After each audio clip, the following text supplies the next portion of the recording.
Значит, вводной лекции не было, поэтому в двух словах. Мы в этом году изучаем переработанный марксизм в условиях. Вы ничего не записываете пока? Я скажу, что записать.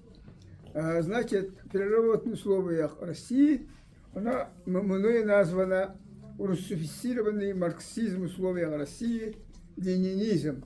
Вот такая книга нынче вышла в Москве. Не так, а просто так я говорю, болтаю. Вот уже солидная научная монография. Она вышла в московских типографиях, уже имеется. То есть грядущему рабочему классу России подарок уже подарен. Русифицированный. Ага, вы можете написать новое. Напишите тема. Русифицированный, слово русский. Русифицированный марксизм. Русифицированный марксизм в России.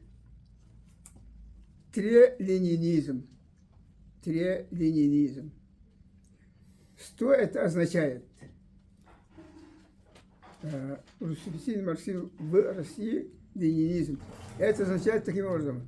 Ну, я предполагаю, это никакой работе там нет, не написано, что Карл Маркс, Фридрих Энгельс, разрабатывая свою громадную работу, предполагали, что рабочий класс каждой страны мира, 200 государств, знает, рабочий класс каждой страны будет перерабатывать их мышление в условиях с учетом особенностей своей страны.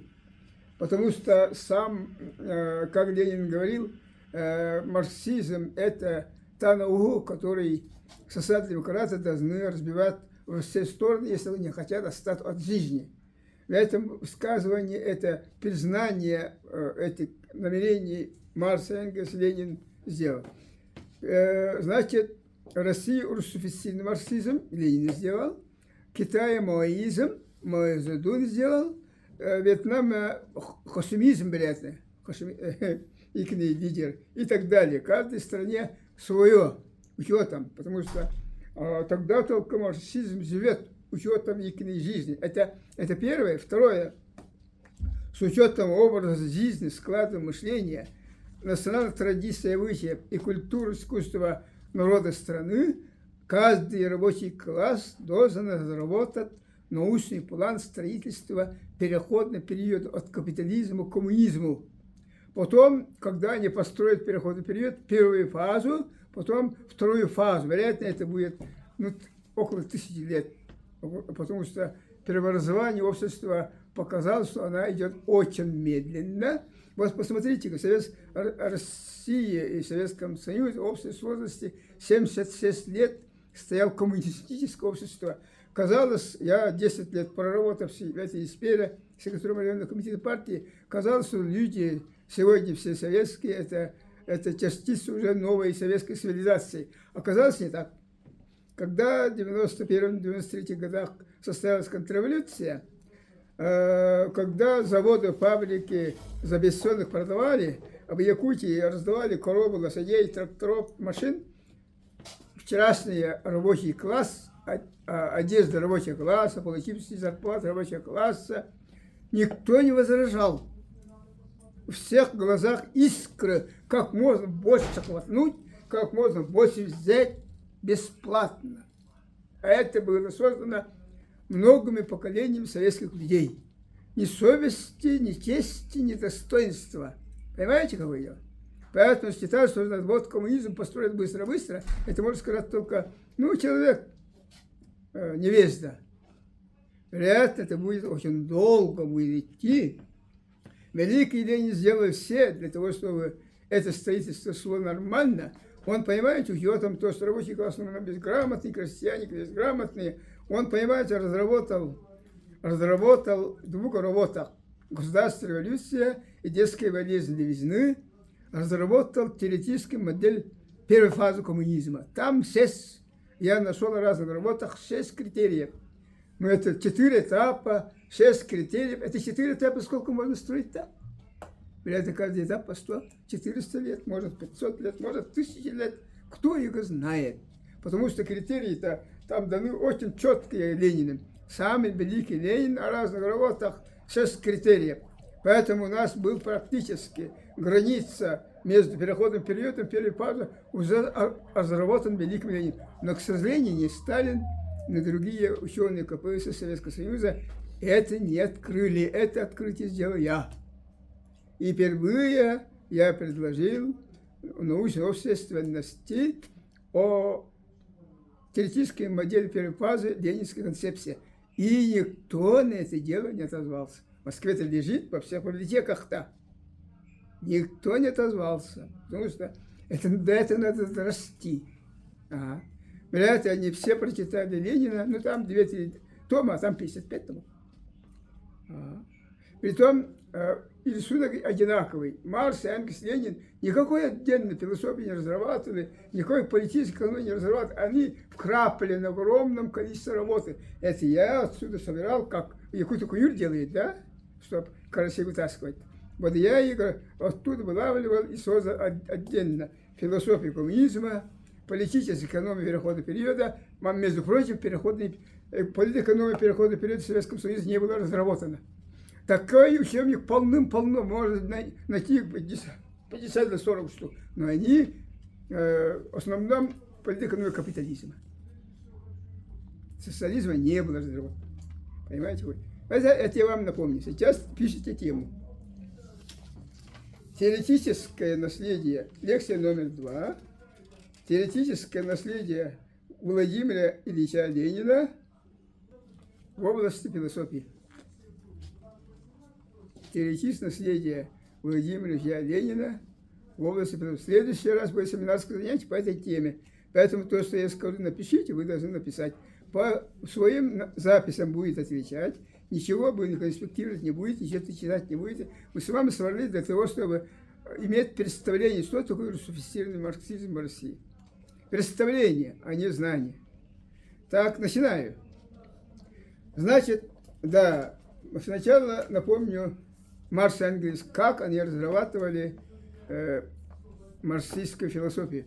У них была, конечно, наследство богатое. Это классическая немецкая философия. Это целая школа, понимаете? Огромное количество ученых. Они все идеалисты были. Понимаете? Идеалисты. И это вообще сегодня, когда мы слушаем телевизор, вон там Америка так делает, Франция так делает, Германия так делает. Они напичкают Украину вооружением, деньгами и против России воюют. Так должно быть. Понимаете, какое? Потому что весь западный капиталистический мир – это идеализм. А Россия в основном марксист, то есть материалист. А как написал это самый Карл Маркс? Карл Маркс говорит, у Гегеля философия стоит на голове, его надо поставить на ноги. Следовательно, западные философы, когда смотрят на Россию, они все стоят на голове. А россияне, когда смотрят на Запад, они все стоят на голове. Как они могут найти общий язык-то? Они идеалисты, это материалисты. Но сказать, что идеализм плохой, материализм хороший, это не научный подход. Потому что закон единства борьбы противоположностей – это внутренний источник развития перед законом диалектики. Следовательно, борьба идеализма, материализма дает развитие философии всей. Так и живем, так и будем жить постоянно. В этом вы должны знать. Это есть философия. Знаете, что такое философия? В общих словах. Вы ничего не записываете. А философия – это предельный общий закон развития. Природа, общество, место в нем человека, отношение человека к этой природе, к этому обществу. Это и есть философия. А как разрабатывали Маркс и Энгельс свою философию? Они просто, вот этой идеалистической философии Гегеля, всего Запада, поставили с головы на ноги, и получился материализм. Диалектический материализм – это закон, предельно общий закон развития. Природа называет диалектическим материализмом, а предельно общее развитие истории человечества – исторический материализм. Получился диалектический исторический материализм. В Советском Союзе это было отработано хорошо. Я сам учился в институте, в общепартийной школе и так далее. Понимаете, как я? Для этого я вам образным языком Карла Маркса. Они поставили идеалистический диалектик Запада, в том числе, в первую очередь, Гегеля, от головы на ноги. И стали материалисты. То есть природа такой, какой она есть, это и есть материалист. Как только его поставят на голову, идеалист. Понимаете? Очень простое объяснение. Сейчас перехожу к теме. Что за дело Ленин? Вы ничего не записываете. Слушайте пока. Значит, то же самое. У Ленина нет отдельной работы по философии. Ну да, 2 работы есть, конечно. Отдельно политэкономии нет. Отдельно класса в борьбе и пролетарской революции. Крапли на разных работах. И теория научного коммунизма тоже крапли на разных работах. Понимаете, какое дело? Как делал Маркс и Энгельс, у Ленина такое же. Но Ленина, понимаете, у Маркса и Энгельса это учение о коммунизме, у Ленина учение о социализме. Они разные. А до сегодняшнего дня никто не говорит, что это разные. Это как будто одно и то же. На самом деле, у каждого Маркса вы не найдете социализм. Социализмом они размежевались в манифесте Коммунистической партии в 1848 году. Понимаете, как я? Все. Они сказали, есть, бывает социализм педальный, социализм капиталистический, социализм утопический-критический. Все. Они, больше ничего нету. У них все коммунизм. А у Ленина 55 томов социализм. Это не тема нашего разговора. А мы от этого отвлекаемся, как философы, и берем, как он начал. Вот в начале 19 века, в конце 20 века, перехожу к теме. Пока вы не записываете, я скажу записать. Европа распространилась философия критического опыта. Эмпириокритицизм называется. А организаторы, основоположники этой философии, это английский философ Мах и Авенариус. Вот Ленин их долбал, понимаете, на этом примере. Он доказывал, что материализм Маркса и Энгельса единственно первое, верное. А вот Авенариус, Мах Авенариус это субъективные идеалисты. Бывают объективные идеалисты. Субъективные, это наша тема. Но Ленин их должен поставить головы на ноги. Вот тогда получается материалистическая, понимаете, материалистическая философия продолжает как будто там написано в общей теме-то защита Лениным марксистского материализма. Понимаете? Вот все. Это и есть философия Ленина. То есть он доказывает то, что все такие россияне материалисты, он тоже материалист. Понимаете, какое дело? Вот на этом же, что говорили Мах и Авенариус. Вот я вам зачитываю прямо из текста. Английский философ Мах в своей работе «Анализ ощущений» писал: «Вещи, тела есть суть комплекса ощущений». То есть субъективный делитель. То есть комплекс ощущений. Вещей нет, ощущения есть. Авенариус как говорит? Авенариус говорит, вот, Авенариус, у него работа называется «Полигомеханак». Писал существующие субстанции, одаренные ощущения. Субстанция отпадает, остается ощущение. То есть получается мышление без мозга. Вот Ленин на этом доказывает, что эти философы со стороны материалистов, ну, не те философы, они идеалисты, субъективные идеалисты. Вот суть вообще критического. То есть сам по себе говорится, оружием критики преодолевает субъективный идеализм. А Маркс и Энгельс оружием критики преодолевали идеализм Гегеля, идеализм вообще западных философов. Вот такое дело. Сейчас несколько подадимся истории, чтобы понять. После Первой и Второй мировой войны, когда империализм нагло был разгромлен Советским Союзом, на Западе появилось неверие во что. Понимаете? Их все развалилось. Их в стране превратилось в прах. Понимаете? Хотя они расколотили нас 28 миллионов советских граждан, но они-то потерпели поражение. В самом логове Берлине. Конечно, их нет неверия. На этом неверие и растет идеализм. Понимаете? То есть это не так просто люди взяли и встали на голову. Нет.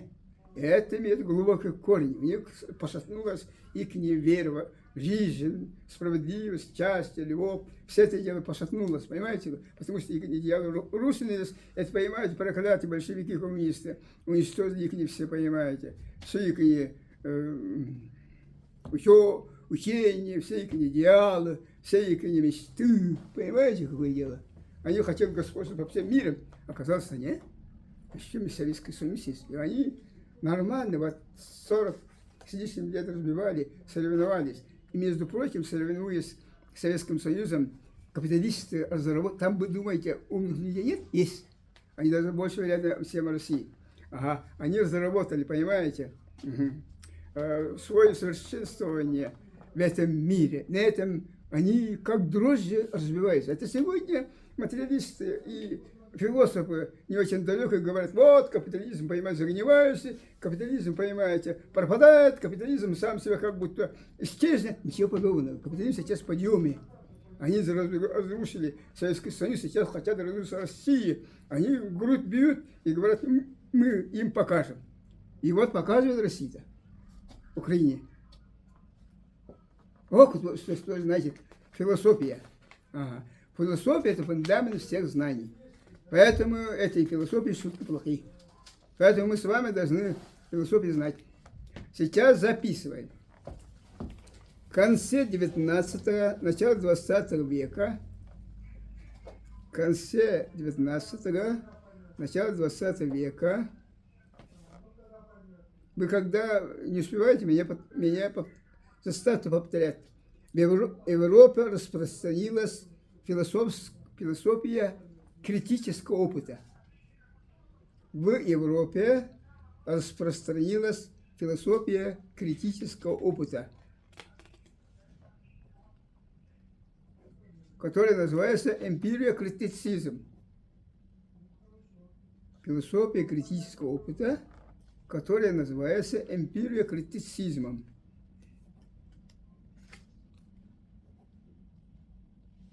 Точка. В 1908-1909 годах Владимир Ильич Ленин написал работу. Владимир Ильич Ленин написал работу. Просто напишите Ленин без Владимира. Все знаете. Написал работу, в кавычках, «Материализм и эмпириокритицизм». Кавычка закрылась. Материализм, эмпириокритицизм. Запятая, который он защитил,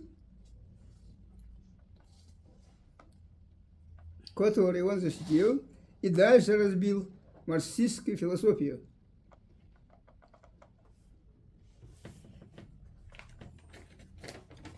Дальше разбил марксистскую философию, запятая, ответил на коренные вопросы философии,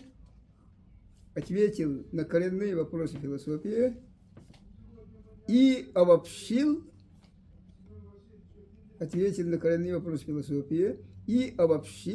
новейшие достижения естествознания. Новейшие достижения естествознания. Сейчас несколько разъяснений. Понимаете, какое дело? Слушаем, еще не пишем пока. Разъясняю. Значит, философия является мировоззренческой, методологической основой всех наук. Без философии ни одна наука обойтись не может. Поэтому великий Аристотель говорил, древнегреческий, это госпожа наук, философия. Гегель говорил, это королева наук.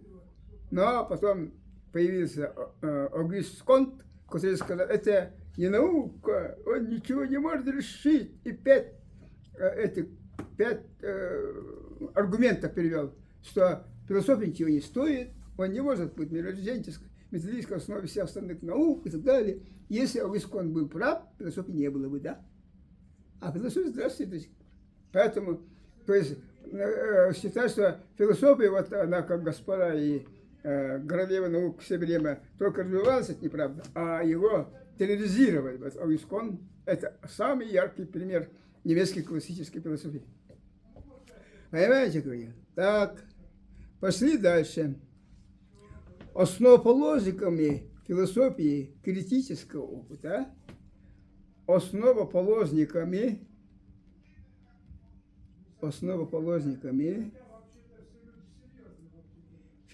философии критического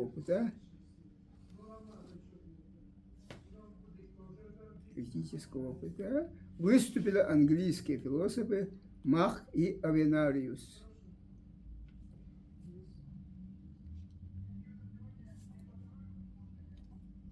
Мах и Авенариус. Двоеточие. Первое. Мах в своей работе, в кавычках, анализ ощущений. Мах в своей работе, анализ ощущений, писал, двоеточие. Вещи и тела есть суть комплексы ощущений. Вещи и тела есть суть комплексы ощущений.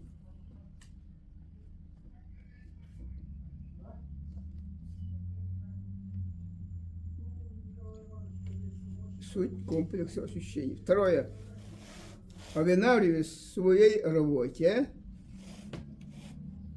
пролегоменах, оба стороны в кавычках, пролегоменах, писал, двоеточие, пролегоменах, писал, двоеточие, существующая есть субстанция,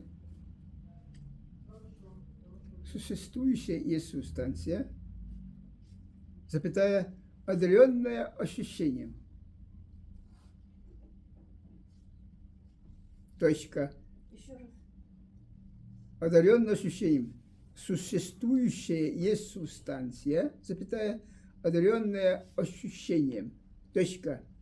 Субстанция отпадает, запятая, остается ощущение. Субстанция отпадает, запятая, остается ощущение, запятая, в основе которой нет больше ничего. В основе которой нет больше ничего.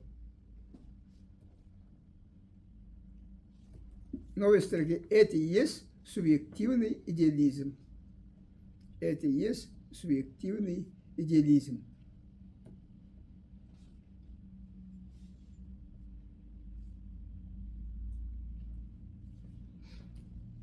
Слушаем дальше. Как Ленин защищает? Ленин, значит, защищает марксистский материализм, как договорились. То есть марксистскую философию. А эта философия есть материалистическая, поэтому материализмом называют. Он защищает от субъективного материализма Маха и Авенариуса, начиная с основного вопроса. Но основной вопрос, мы в прошлый раз говорили, в прошлом году, вы-то не знаете. Основной вопрос, основного вопроса, давайте запишем это дело, чтобы запомнить. Ленин защищает марксистский материализм. Ленин защищает марксистский материализм от субъективного идеализма Маха и Авенариуса,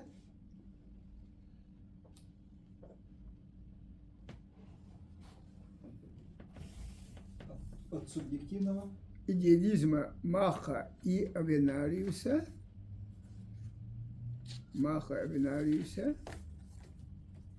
путем применения основного вопроса философии.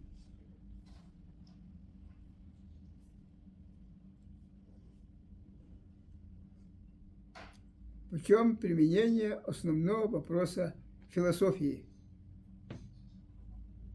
В формулировке Энгельса, двоеточие,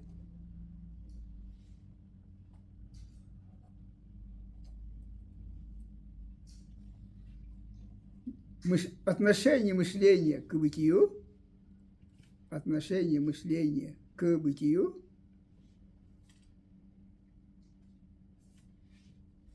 который имеет вторую сторону,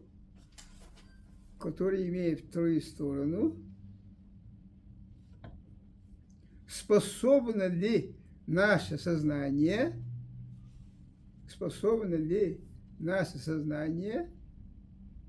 познать объективный мир. Это и есть основной вопрос философии. Отношение мышления к бытию и способно ли наше сознание познать объективный мир.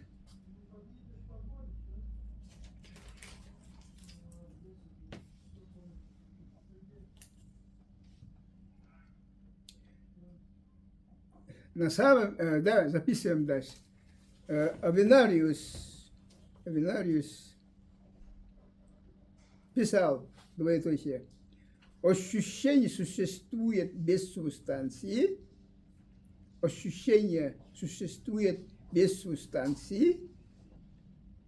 Мы записали, что субстанция отпадает, остается ощущение. Помните? У вас записано. Авенариус, значит, ощущение существует без субстанции, запятая, то есть мысль существует без мозга. То есть мысль существует без мозга.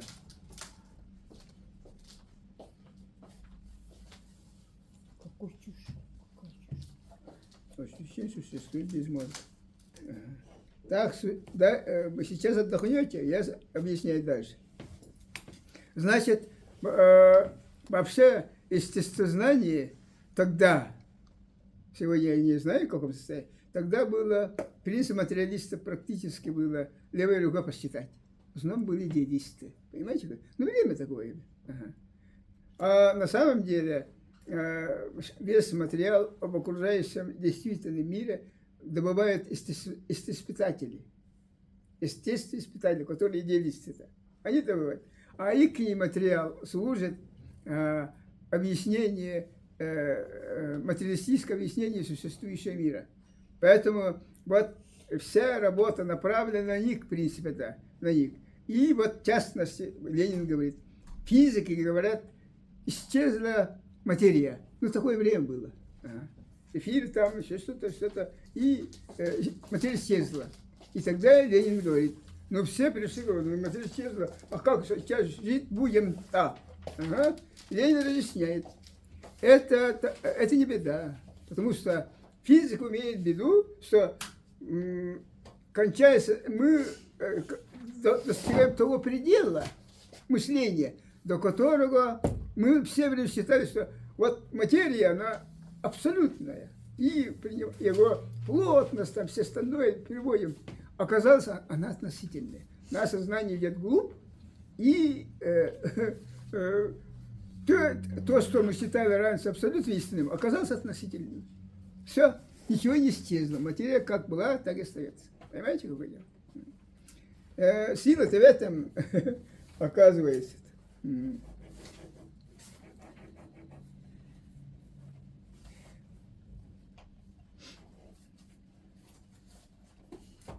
И вот доказывает Ленин, как же тогда вот идет наше знание вглубь, то, что раньше стало абсолютным, относительным, а дальше что-то. Вот он отвечает. Единственное свойство материи, признанием которых связан философский материализм, есть свойство быть объективной реальностью, то есть существовать вне нашего сознания. То есть объективным считается вне нашего сознания. На самом деле, ну, если совсем вперед, то есть старое время вспоминать, тогда получается так. Человек-то сам всего-навсего 40-30 лет назад появился. Как появился, вы думаете, он только посмотрел, о, мир, о, окружающий мир. Не, он такой же существо был, как все остальные, там, обезьяны, там, коровы, лошади. Такой же был человек, понимаете? Потом, благодаря мозгу, вот, мышлению, он собирал эти, положим, ягоды, остальные, тогда самый теплых краях же, собирал и кушал. Потом начал он выбирать, лучшие собирать, более вкусные собирать, более крупные собирать. Мысль-то в этом заключается. Потом, как же он-то еще выше, палки взять еще, его оттуда уронить, откуда уронить. И потихоньку человек стал прямо ходить. Прямо ходить. Коль прямо ходит, он больше видит, больше знает, и благодаря мозгу человек выделился от животного мира. Потихоньку, потихоньку, вот пошел, вот, об этом-то и говорит Владимир Ленин. То есть все мир существует вне нас, независимо от нас, и не зависит от нас осознания. Совершенно не боится природы. А вот я вам скажу, вы все живете даче, или большинство из вас живет даче. И вот с неба что-то сейчас капает. Идет сильный дождь. Утром выходишь, он как будто в стиральной машине порошком помыли одежду. Белой этой пеной покрыта дождевая вода. А я иду в бочку, который накапливает для растений, она вся покрылась желтой пеленой. Желтой пеленой. Я звоню МЧС. Ребята, вот такое дело, а? Это что дает это небо? Это не опасно для наших растений, для нас. Да нет, товарищ, это все нормально, вы не бойтесь. А на самом деле, это явление такое. А человек, он существует вообще-то дурацкое. Он, вот физика стержня материи, а человек открыл, понимаете, оказывается, молекула распадается на атом, атом распадается на электроны, и это дело использовал для создания атомной бомбы. Больше людей гробит. А почему бы это атомную бомбу надо сделать электростанцию? Это потом в Советском Союзе только начали делать электростанцию. До того нет, атомная бомба. Ага. Это атомная бомба как делали? Взрывали воздуха под водой, под землей. И сейчас природа отвечает. Оттуда капля. Она в виде облаков, это все выделения от этих взрывов, тысячи, все страны, которые имеют, они испытывают воздух, она до сих пор крутится и сверху капает.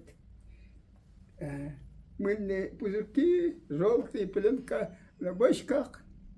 Ага. Поэтому человек очень глупый и вообще-то сейчас очень мало знает. Прежде чем испытать атомную, надо было прогнозировать, а как же дальше будем жить-то? А живем-то сейчас.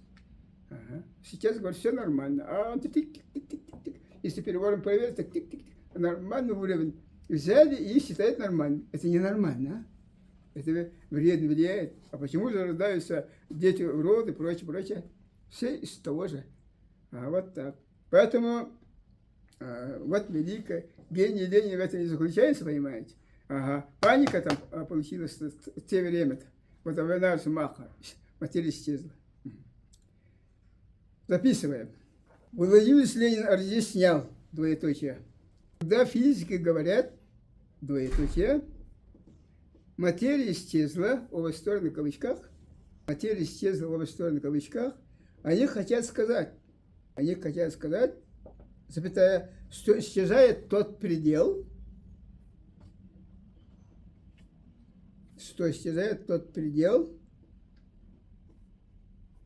до которого мы знали материи до сих пор.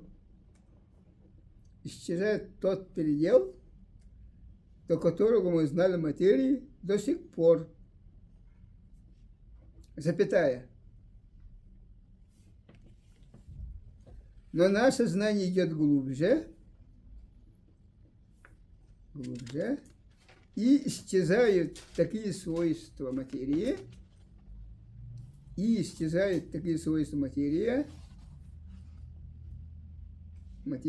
запятая, которые казались абсолютными, неизменными. Скобку открываете. Масса, запятая, непроницаемость, запятая, инерция и т.д. Скобка закрылась. И которые теперь обнаруживаются,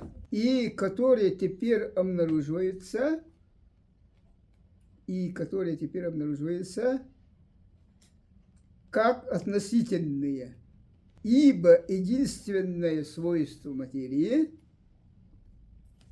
ибо единственное свойство материи, с признанием которого единственное свойство материи, с признанием которого связан философский материализм, признанием которого связан философский материализм, запятая, есть свойство быть объективной реальностью. Есть свойство быть объективной реальностью, запятая. То есть существовать вне нашего сознания. Есть свойство быть объективной реальностью, запятая. То есть существовать вне нашего сознания.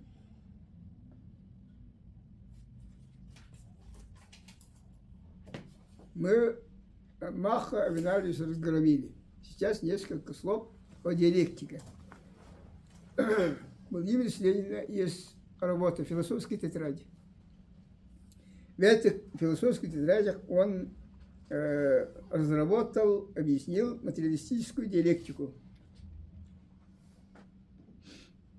Значит, вы должны знать все, и мир, и природа, и общество, и наш организм развивается независимо от нас по законам диалектики. Этих законов 3. Их перечисляю я.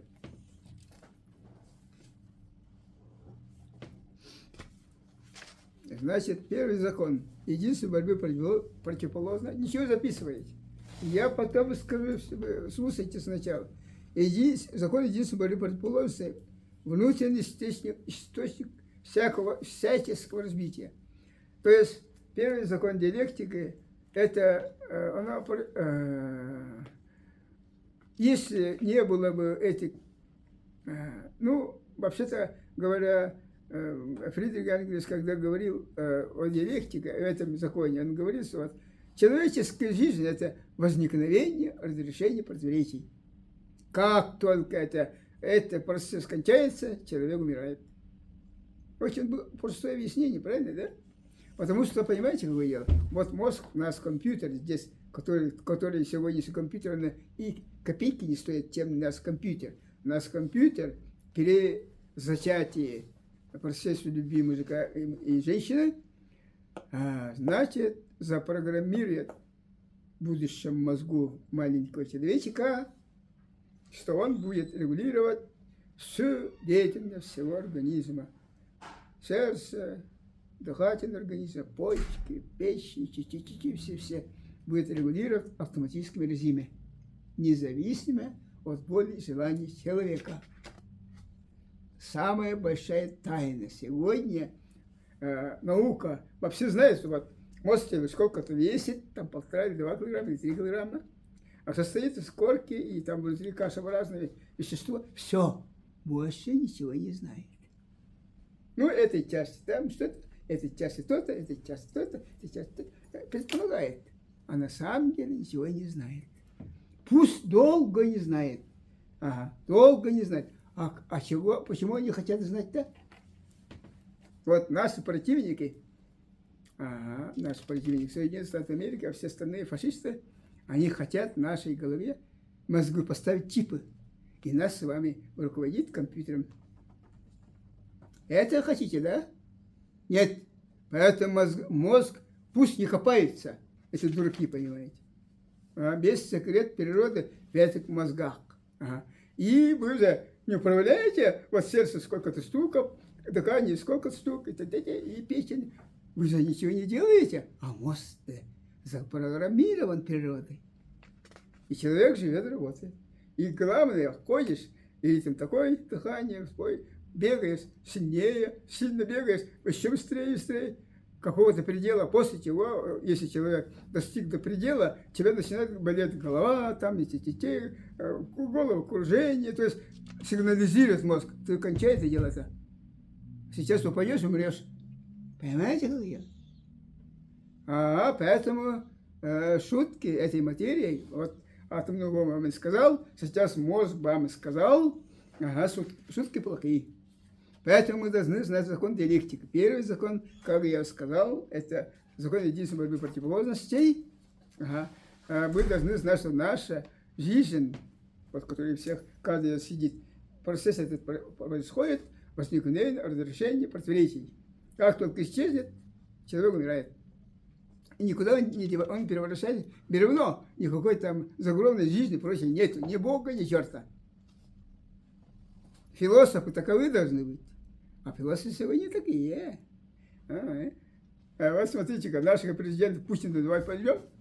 Он когда выступал перед КГБ партии КПСС, он написал: я признаю, я обязуюсь выполнять устав программ партии. А сегодня он целует руку всей Руси Алексея и крестится, и святой, это портрет святого целует. Когда он был сам собой? Когда партия выступала? Или изображает боговерующего? Вот вам вопрос. Это никто не ответит, кроме Путина. Вот так. Второй закон. Закон перехода количества изменений качественный. Это происходит скачкообразно. Вы ничего не пишете. Потом я вам всем расскажу. Значит, скачкообразно. Вода превращает в лед или пар. Лето переходит в осень, осень в зиму, зима в весну, весна лето и так далее. Это и есть переход количества изменений качественных. И закон отрицания. Почему в Советском Союзе чисто? Потому что закон отрицаний это требует вот восходящее развитие, никаких переломов, никаких перерывов. То есть все время развиваться выше. А у нас что получился, да? Вместо коммунизма строить социализм. Что это такое? На это никто и не ответить не может, потому что я вам философ, вроде бы ученый, на самой высшей степени, не могу вам сказать, что такое социализм. Социализм-то, Ленин, что он имел в виду? Правда, я закопался, там много чего я нашел. Но тем не менее, вам это не тема, поэтому не расскажу. Понимаете, какое дело? Ага. Поэтому закон диалектики должна выполняться всеми, безусловно, бесповоротно, никуда не отклоняешься. Вот тогда все нормально будет. А мы-то с вами И дальше идет ленинская трактовка. Теоретическая диалектика разбитая Ленин имеет мировоззрение методическое значение для дальнейшего развития марксистского учения о коммунизме, для углубления построения коммунизма. Это я вам рассказываю ленинский, трактовку-то. А он-то социализм пишет 55 томов. Какой коммунизм-то? Объяснения нет. Ага. Но это не тема наша. Дальше. Для анализа противоречий капитализма и империализма. При этом, знаете, многие идеологи говорят: вот капитализм загнивает, вот капитализм пропадает, вот капитализм, вот рухнет. Ничего не рухнет. Он сейчас взлете, Советский Союз разгромил, сейчас Россия собирается разгромить. И разгромит, если не возьмем мы, не будем принимать меры. Понимаете? Сегодня состояние России Америка рано или поздно разгромит. Потому что Россия должна сегодня перейти обратно в коммунистическое общество. Все, ку-ку. И его Америка никогда не догонит. А мы уже были. Мы еще дальше пойдем. Да. Дальше. Для определения стратегии тактики международного рабочего движения. Это громкие слова. Никакого международного рабочего движения нет. Все социализм собираются строить. Понимаете? Собираются около Зюганова, все собираются строить социализм. Что это такое, вероятно, они не знают. Если я не знаю, то они тоже не знают. Они вообще марксизм не знают. Вот какое дело. Вот Александр смеется. Сейчас он читает мои монографии. Для борьбы против ревизионера оппортунизма. Это в рабочем классе есть предатели. Они называются оппортунистами и ревизионистами. Все. Записываем. Центральным пунктом другой философской работы Ленина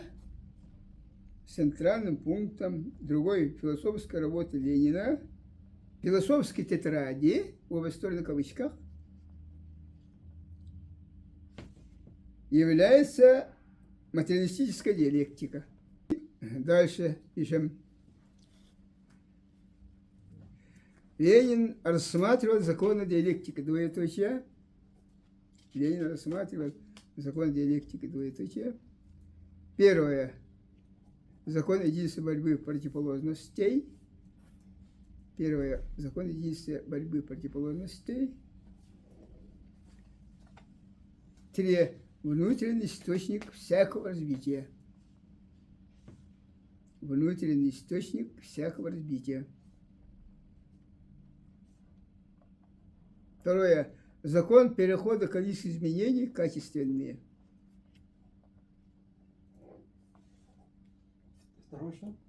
Закон перехода количественных изменений в качественные. Третье. Закон отрицания. В новой строке по этим законам развивается мир. По этим законам развивается мир, природа, общество и человеческий организм. И дальше. Ленин подчеркивал, теоретическая диалектика имеет мировоззренчески-методологическое значение. Двоеточие. Первое. Для дальнейшего развития марксистского учения о коммунизме, запятая, для углубления закономерностей построения коммунизма. Для углубления закономерностей построения коммунизма. Второе. Для анализа противоречий капитализма и империализма. Для анализа противоречий капитализма и империализма. Третье. Для определения стратегии тактики международного рабочего движения.